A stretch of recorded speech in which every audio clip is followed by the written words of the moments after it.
ವೀಕ್ಷಕರೇ ನಮಸ್ಕಾರ. R5 ನ್ಯೂಸ್ಗೆ ಸ್ವಾಗತ. ಕೊಪ್ಪಳದಲ್ಲಿ ಗೊಂದಲದ ಗೂಡಾದ ಪ್ರೌಢಶಾಲಾ ಕ್ರೀಡಾಕೂಟ. ಕೊಪ್ಪಳ ಜಿಲ್ಲೆಯ ಕುಕನೂರು ತಾಲೂಕಿನ ಇಟಗಿ ಕ್ಲಸ್ಟರ್ ವ್ಯಾಪ್ತಿಯ ಇಟಗಿ ಹಾಗೂ ಮಂಡಲಗಿರಿ ಸರ್ಕಾರಿ ಪ್ರೌಢಶಾಲೆಯ ವಿದ್ಯಾರ್ಥಿಗಳ ನಡುವೆ ನಡೆಯುತ್ತಿದ್ದ ಪಂದ್ಯಾವಳಿಗಳಲ್ಲಿ ಇದ್ದಕ್ಕಿದ್ದಂತೆ ಗಲಾಟೆ ಪ್ರಾರಂಭವಾಗಿದ್ದು ಕೈ ಮಿಲಾಯಿಸುವ ಹಂತಕ್ಕೂ ಸಹ ಹೋಗಿದೆ.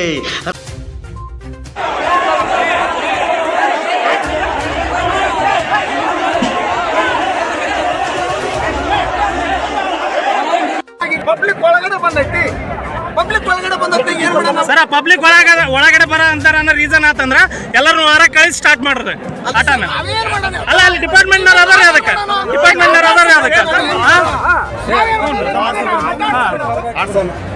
ನಮಗೆ ಸರ್ಸ್ಬಿಡ್ರಿ ಸರ್ ಪ್ಲೀಸ್. ರಕ್ಷಣೆಗೆಂದು ಕೇವಲ 2 ಪೊಲೀಸರು ಮಾತ್ರ ನಿಯೋಜನೆಗೊಂಡಿದ್ದು ಸಹಸ್ರಾರು ಕ್ರೀಡಾಭಿಮಾನಿಗಳನ್ನು ನಿಯಂತ್ರಿಸುವಲ್ಲಿ ಪೊಲೀಸರು ಸಹ ನಿಸ್ಸಹಾಯಕರಾಗಿ ಕಂಡುಬಂದರು.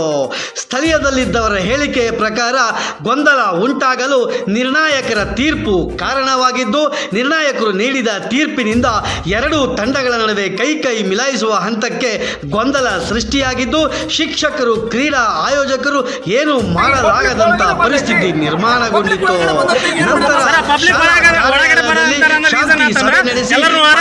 ಪುನಃ ಆಡಿಸುವುದಾಗಿ ಒಪ್ಪಂದದೊಂದಿಗೆ ಮೈದಾನಕ್ಕೆ ಕೇಳಿದಾಗ ಪುನಃ ಪಂದ್ಯ ಆಡಿಸುವುದಿಲ್ಲ, ನಿಂತು ಹೋದ ಪಂದ್ಯವನ್ನೇ ನಿಂತು ಹೋದ ಸಮಯದ ಅನ್ವಯ ಆಡಿಸುತ್ತೇವೆ ಎಂದು ಮೊಂಡು ಹಠ ಮಾಡಿದರು.